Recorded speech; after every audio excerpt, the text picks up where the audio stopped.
التمرير عند فيليبي ميلا.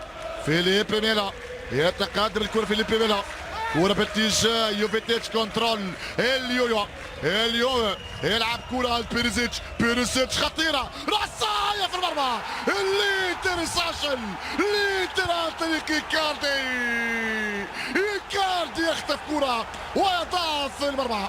إيكاردي في اللقاء رقم 100 ليه بقميص النيراتسوري يسجل الهدف ال50 مع الانتر والهدف رقم 14 ليه في السيريا. النينيو يتمكن من خطف هدف التقدم. صحيح فروسينوني العب وهدد ولكن الانتر هو من يسجل في رأسية تفاجأ اليالي في رأسية كانت في الزاوية البعيدة على حارس مرمى فروسينوني.